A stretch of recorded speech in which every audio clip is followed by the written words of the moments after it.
Imagina você sair para uma festa com a sua filha de 10 meses, adormecer e acordar com um homem, um brutamontes, em cima dela, já sem vida. Essa é a história da Helena e, por incrível que pareça, o pior e mais bizarro eu ainda vou contar aqui para vocês.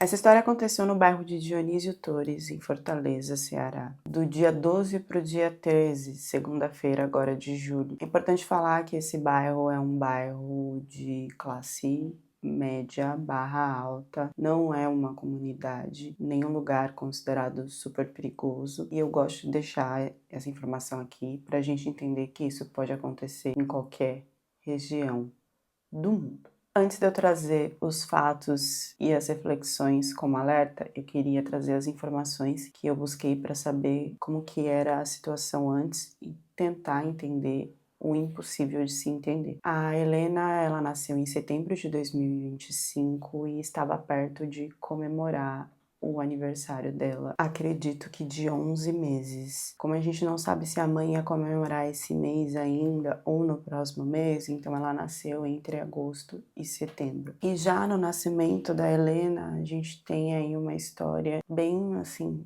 pesada, triste, sofrida, não foi um nascimento normal. Então, desde que ela veio à vida, as coisas já se complicaram, tanto para ela como para a mãe dela. A Isabelle, ela sofreu várias complicações aí durante o parto, foi cesárea e ela teve a bexiga perfurada.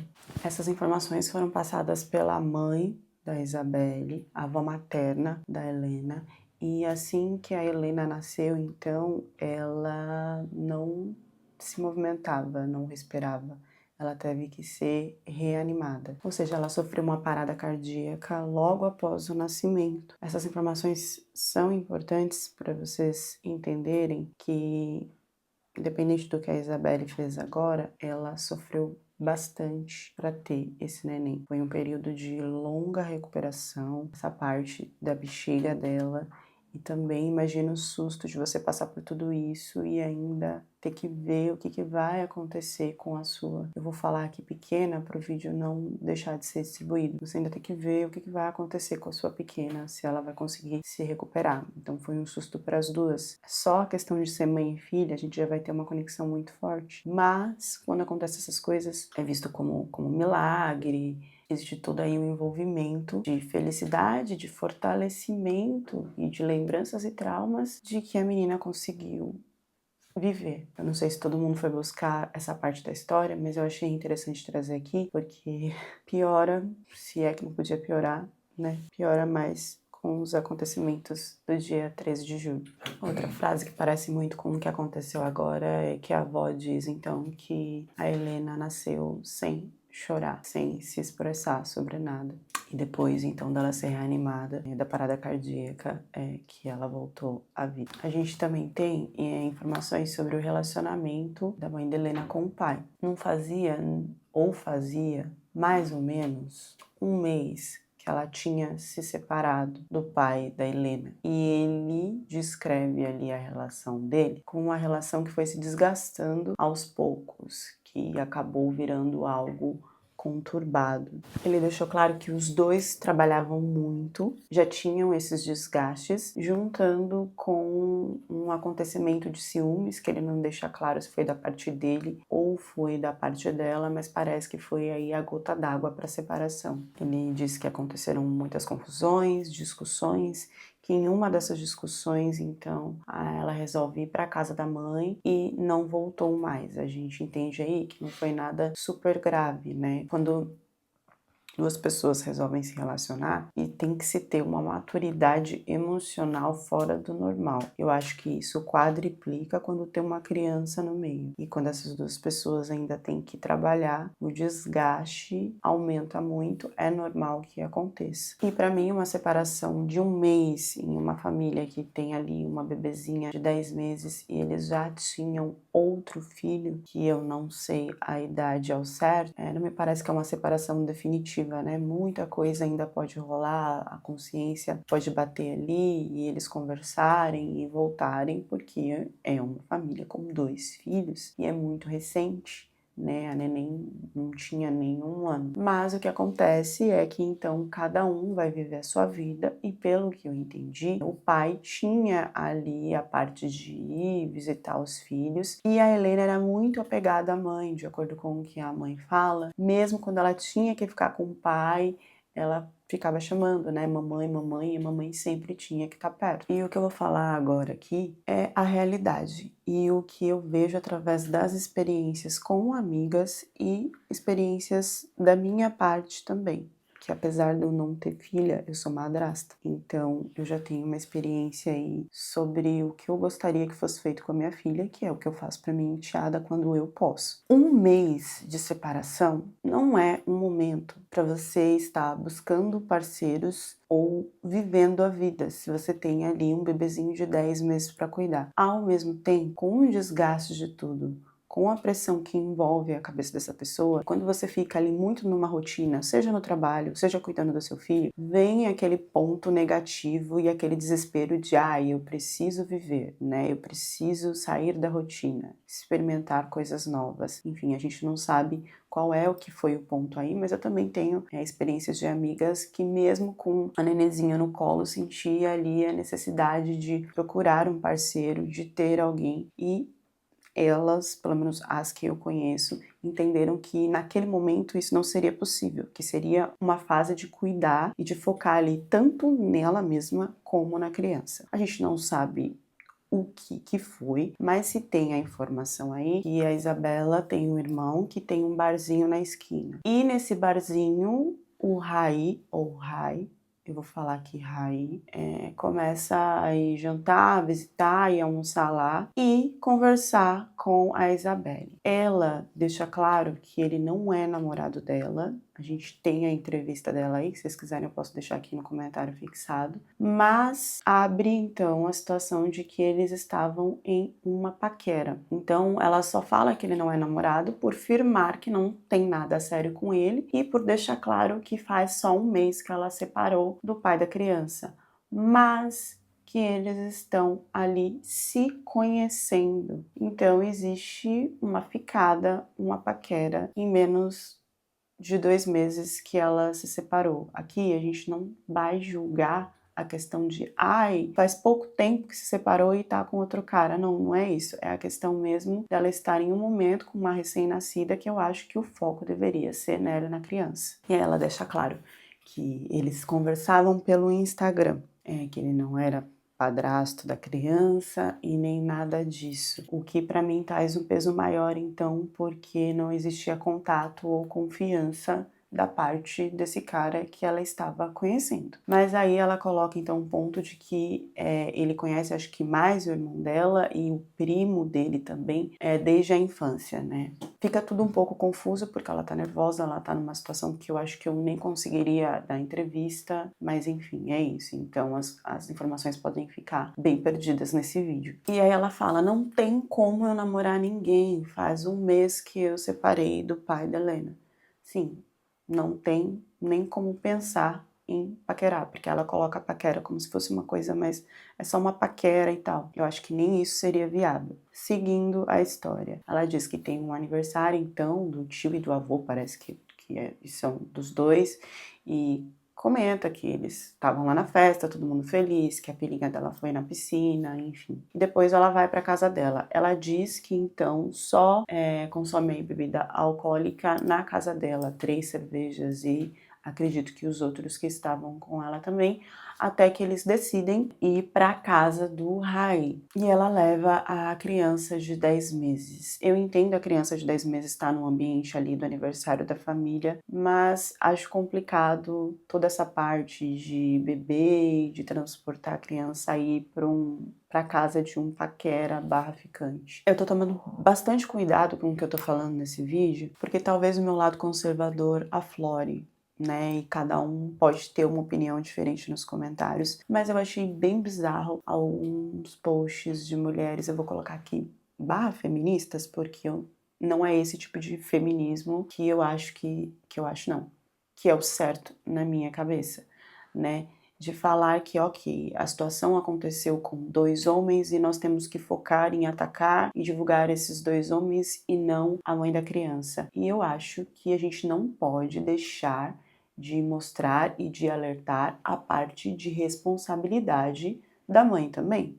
Eu acho que a gente não tem que acobertar nada, que as coisas têm que ser colocadas em pratos limpos e que cada um assuma a sua parte de culpa que aconteceu. E aí, quando eu falo aqui feministas, eu não estou falando de todas as feministas e muito menos do que eu acredite ser o feminismo, porque na minha cabeça as mulheres elas têm que se defender e buscar progredir e ter os direitos iguais, mas também têm que ser alertadas de quando erram, né? Então, essa coisa de acobertar um lado e acobertar o outro, eu não acho certo. Bom, então, para a casa do Rai, que é um lugar alugado e que ela diz que o irmão dela já foi na casa do Rai, então aí se cria alguma confiança de ir também. Para lá foram a Isabelle, a pequena, né, o irmão dela, a mulher do irmão dela e o primo do Rai, que é o Levi. Lá ela diz que eles começam a jogar banco imobiliário e que em nenhum momento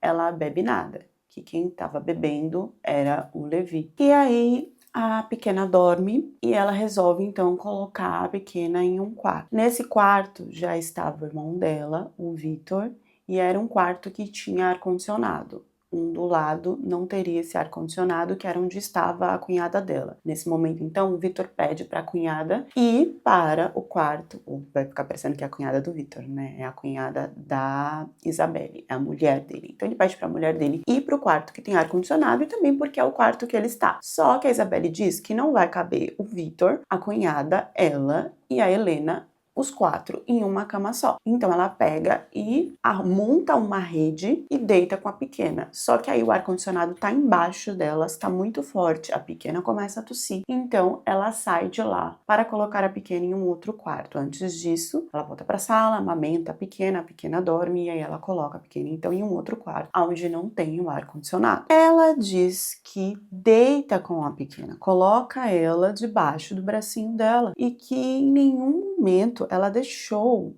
a pequena sozinha, porque a menina não fica sem ela, mesmo quando está com o pai. A menina cobra a presença dela, ela deixa isso muito claro. Então ela diz que deita lá com a pequena, que vê o Levi se aproximando e pede então um pouco de água porque ela tá com sede. E aí vem uma frase dela que na minha cabeça, dependendo aí, né, do que realmente aconteceu, eu acho que deveria ser investigada. Bom, ela diz então que pede um copo d'água e ele dá a água para ela.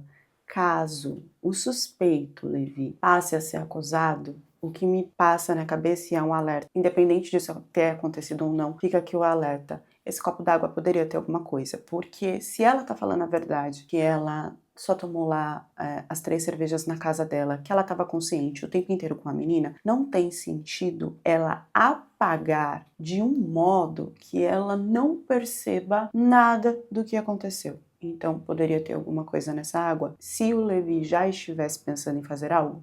Sim. Ela diz então que ele deita do lado dela e que já deita meio que em cima do bracinho da menina, e aí ela percebe que ele, né, pode deitar em cima da menina e tira, né, a menina para perto dela. Nesse momento, o alerta de mãe, desculpa. O meu alerta talvez seja porque eu escuto muitas histórias no canal, mas nesse momento eu já não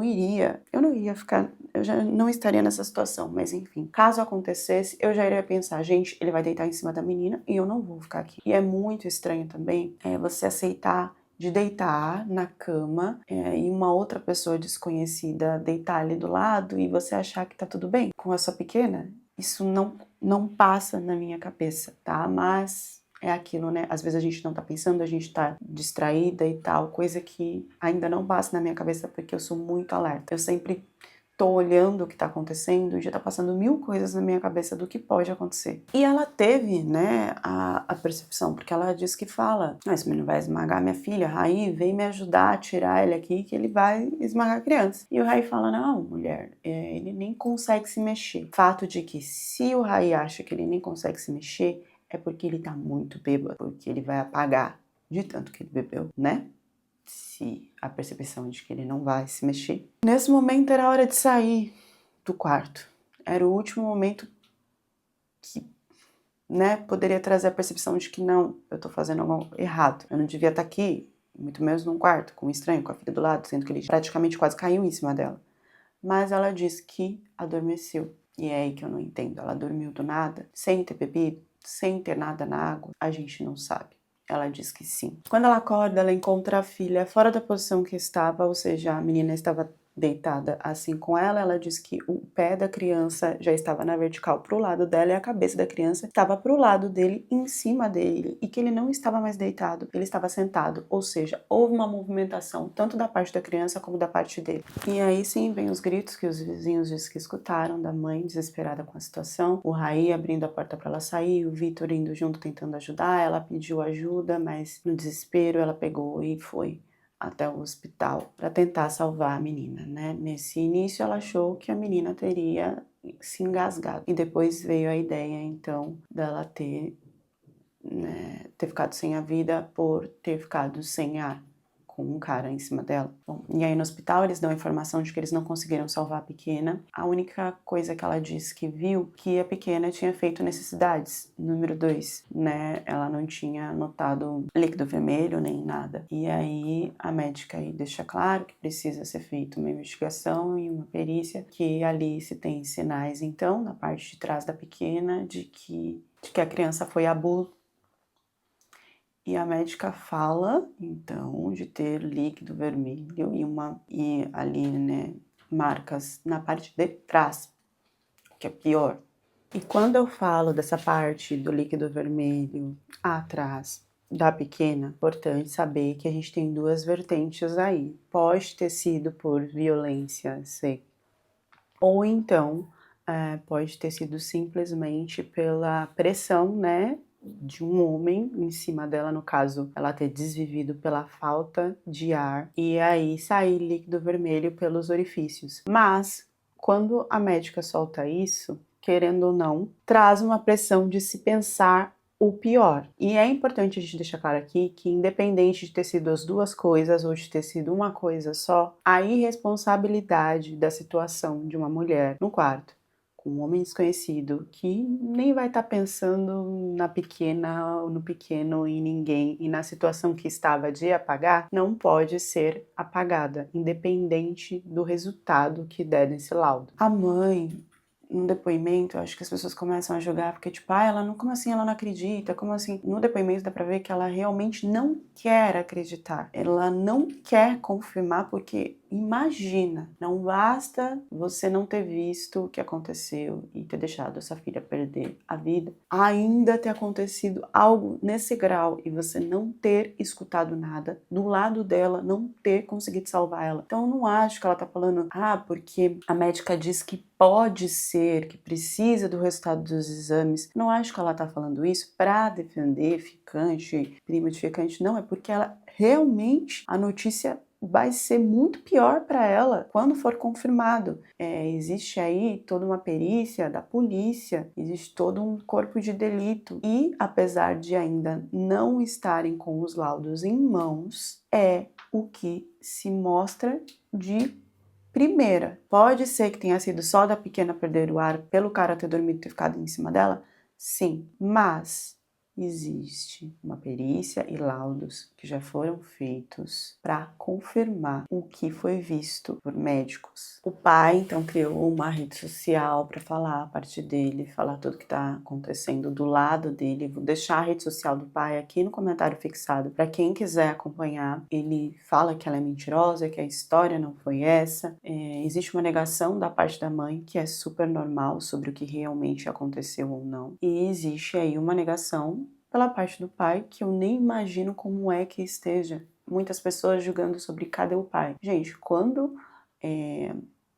o pai e a mãe se separam, em um momento a pequena vai ficar com a mãe, em outro momento a pequena vai ficar com o pai. E aí é responsabilidade de cada um cuidar. As pessoas, elas começam a generalizar, né, sobre, é uma disputa, né, sobre a presença do homem, a presença da mulher, porque a culpa é da mãe, porque a culpa é do pai, e entra aí numa generalização exagerada que está acontecendo nos últimos tempos sobre a questão de, o homem é o pior na relação, ou a mulher é pior na relação, e a mulher cuida da pequena e o homem não cuida, enfim, que a gente tem que tomar muito cuidado com isso. O pai ainda faz um post falando que não estão deixando que ele veja o outro filho que eles têm, e a gente não tem informação sobre o porquê que está acontecendo isso. Ele diz que recebeu então uma ligação da mãe contando tudo e falando sobre a parte da pequena perder o ar, e não sobre a outra parte, sexo.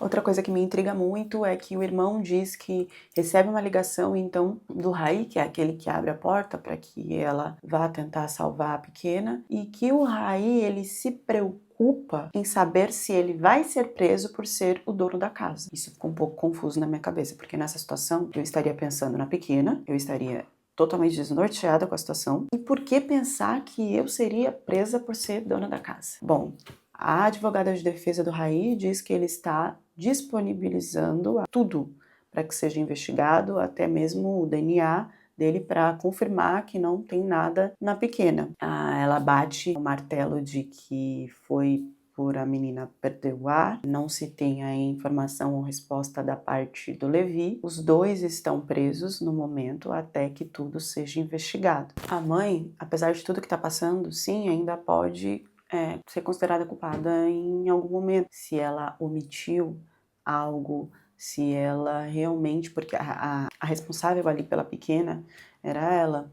Então, se investigarem e entenderem que houve alguma omissão ali de defesa ou até mesmo abandono do incapaz, no sentido de beber muito e de deixar ali tudo para que um ambiente propício para que acontecesse, ela pode sim ainda ser investigada, né, e até ser presa. O alerta e reflexão que eu gostaria de deixar aqui para vocês é que, independente de ser confirmado que rolou a parte ali, né, que seria a ação de um pedo, é importante a gente saber que hoje existem grupos de homens, quando ela fala que a conversa era pela internet, né, online, tanto em aplicativos de relacionamento como em outras redes sociais, que estudam, organizam, entendem como eles podem se aproximar de uma mulher que tenha pequenos e que seja mãe solo, com o objetivo de em algum momento utilizar da ingenuidade da mãe e da falta de proteção desses pequenos para fazer tudo o que eles querem. Eles estudam posts na internet, eles estudam o quanto essa mãe está distraída, quanto essa mãe deixa esse pequeno livre ou não para ter o exato momento de fazer o que eles querem com esses pequenos. Eles conversam através de simbologias, eles contam experiências entre eles para entender qual é o melhor momento para que isso aconteça. E a aproximação da mãe é somente com o objetivo de chegar até os filhos. Então, as mães que postam foto com os filhos, que é normal, apesar da gente ter que ter aí toda uma proteção e entendimento do que deve ser postado, porque só essas fotos já são motivo para que eles ali se divirtam, dependendo de que pose e o que o seu pequeno está fazendo na foto. Mas eles estudam então as postagens para entender até onde tem o envolvimento desse pequeno com a mãe, como que é a rotina, quais são os momentos em que esse pequeno pode ficar vulnerável. E, gente, aí ir para uma festa, tudo bem, desde que tá ali na família, eu até entendo, mas depois ir para a casa, o quarto, o ambiente onde isso acontece. O quarto não é lugar de você estar com o seu pequeno e qualquer homem que seja qualquer pessoa que seja. Não existe essa possibilidade. E é importante que vocês, mulheres, saibam que a partir do momento que você está na internet, e eu sei que muitas colocam, porque é uma forma também de se refletir sobre as vivências e a rotina. Mãe solo, mãe de 2, foto com os pequenos, ou então na conversa. E aí a gente percebe que nessa situação não houve nem firmar um relacionamento, houve só uma aproximação de um tempo muito curto. E aí aconteceu isso, já pensado ou por coincidência. Apesar da gente não saber, casos assim acontecem todos os dias. E homens barra pedo estão conversando e trocando sobre como eles podem facilitar esse acesso. Muitos ainda praticam o modo de estarem interessados na rotina dos pequenos, em como você cuida dos pequenos. Se aproximam através daquilo que percebem que os pequenos gostam, por exemplo, pintar, desenhar. É de uma crueldade que não tem como se descrever aqui, mas o que eu posso dizer é que eles são muito observadores e que são extremamente pacientes. E aqui eu estou falando de esperar por anos para que consiga um acesso ao seu pequeno. E aqui agora vai o meu desabafo, gente, porque eu não sei se alguém está conseguindo respirar depois de receber essa notícia. Eu tive vários gatilhos e uma coisa que eu sempre pensei, acho que por isso que até hoje eu não tenho um filho, é na questão de que, nossa, se eu tiver um filho, eu vou focar em cuidar 100% dele. Então eu acho, pode ser até um egoísmo meu, mas eu acho que não seria possível nem eu pensar em ter um parceiro, porque eu teria que ter muita confiança no que essa pessoa poderia fazer ou deixaria de fazer com o meu filho.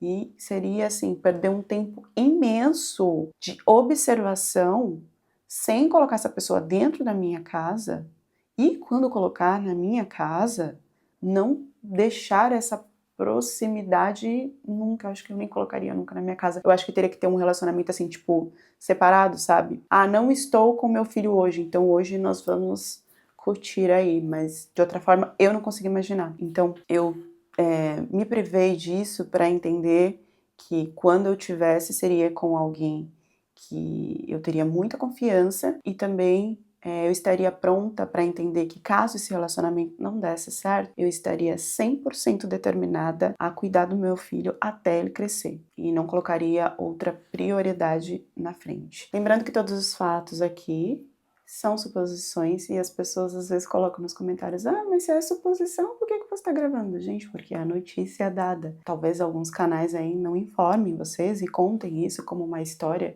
já julgada que aconteceu, mas não, gente. A história ela só pode ser firmada como real depois que acontece um julgamento e que as pessoas são culpadas ou inocentadas. Enquanto isso, é tudo suposição. Deixem as reflexões de vocês nos comentários e até a próxima história do canal. Cheguei em casa, recebi a notícia rapidinho sobre o laudo, né, que estavam feito para confirmar aí a violência sexual ou não, no caso da Helena.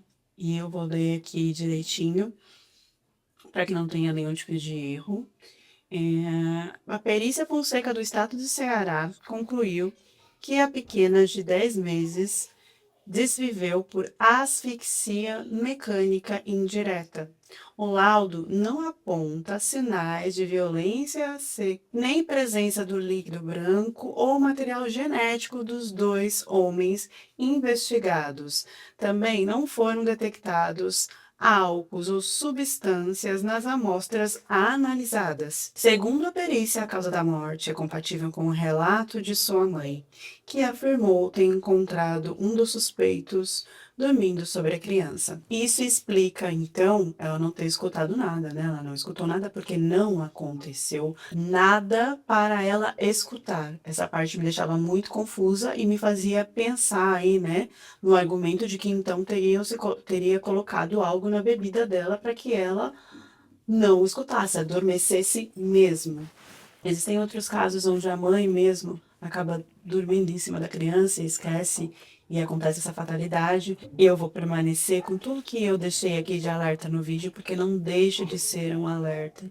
para as mães que saem com pessoas desconhecidas e já conectam os seus pequenos à situação. Com certeza agora o caso vai ser julgado por homicídio culposo, né? Ninguém teve a intenção. Foi uma fatalidade, mas ali tem circunstâncias que poderiam ter sido prevenidas. Para quem vai ficar se questionando, então por que, né, líquido vermelho ali nas partes da criança? É porque quando se tem um peso maior, no caso desse homem, na criança, ali se fecham os orifícios de respiração, de tudo, se tem uma pressão, né? E aí acaba acontecendo isso. Explicando resumidamente, porque também não tenho tanto entendimento sobre isso. Deixem as reflexões de vocês nos comentários e até a próxima história do canal.